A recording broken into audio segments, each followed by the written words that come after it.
Bartók's Viola Concerto. Big surprise that the violist is talking about the Viola Concerto. This piece was drafted by Bela Bartók, but he died, and then they were able to construct the orchestration over what they think he would have done.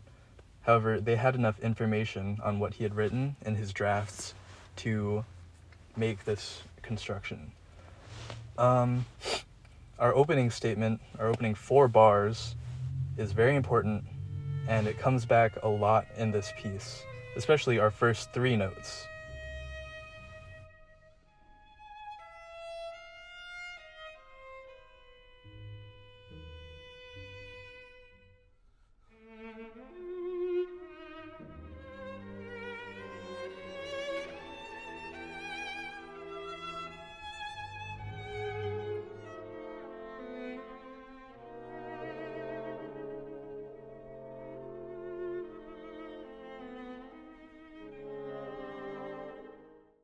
What I think is pretty cool about our opening statement is that if we ignore some of these half steps, some of these pesky half steps, we come out with 953E and 8440.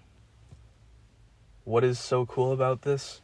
Well, there's 2 things. Our first one is that our 953E is a reflection on itself in 2 axes, and also it, coming from the whole tone scale, it splits the octave evenly.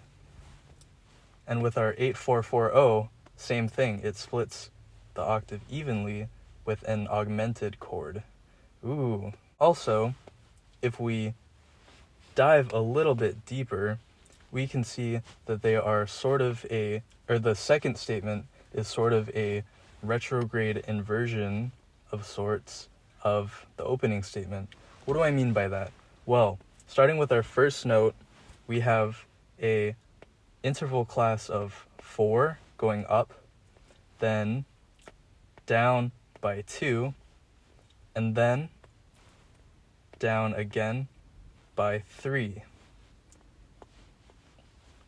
If we look at our answer to that, we go from here, ignoring this half step, we go up by interval class 4, and then we go up again by 2, and then, ignoring this half step, we go up again by 3. Ooh, pretty cool.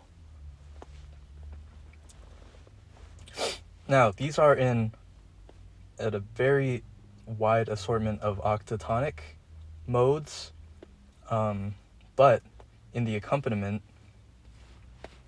our first notes from the accompaniment and our second notes from our accompaniment are inversions of each other, specifically by I2 function. Pretty cool. Another thing is that all of this uses all 3 octatonic scales. Not only does he use the octatonic scale, but he likes to use the whole tone scale a lot as well. Specifically, he uses this in a fashion where he has one motion in a whole tone scale, and then he does it in a different whole tone scale, which is either 1 half step above or a half step below the last group of notes, and then he does it again. And this next section, he does it a whole lot.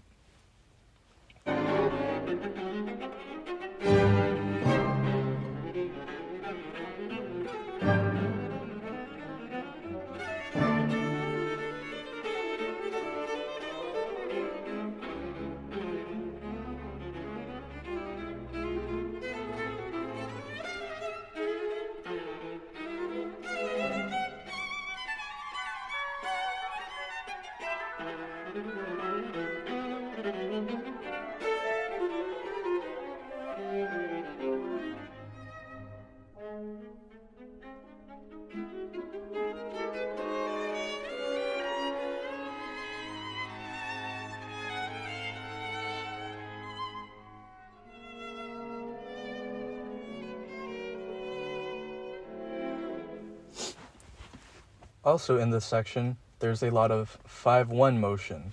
Over here, we see a full 5-to-1 chord resolution. So we could think of this piece as tonal, perhaps? No, I don't think so.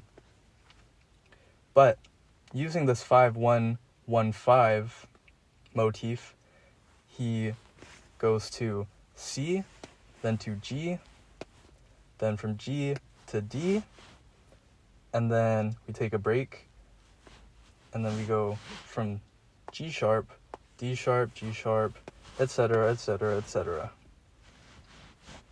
And this is what the whole section sounds like with our whole tone motif and our 1-5-5-1 motif.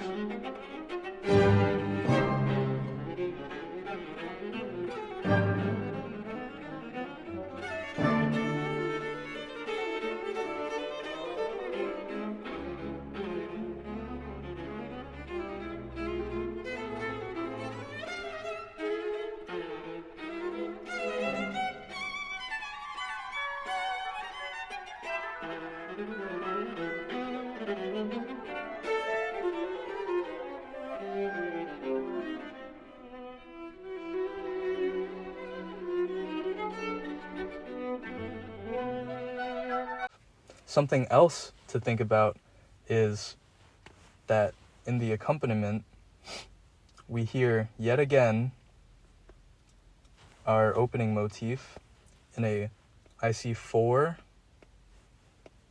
and then 2.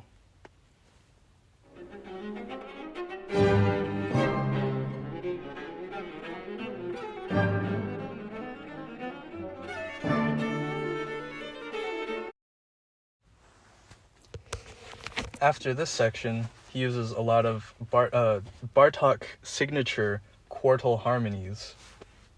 Over here, he uses F sharp, B, E, and A to create a quartal sound, and then 2 measures later, he adds a C sharp to make it even more quartal.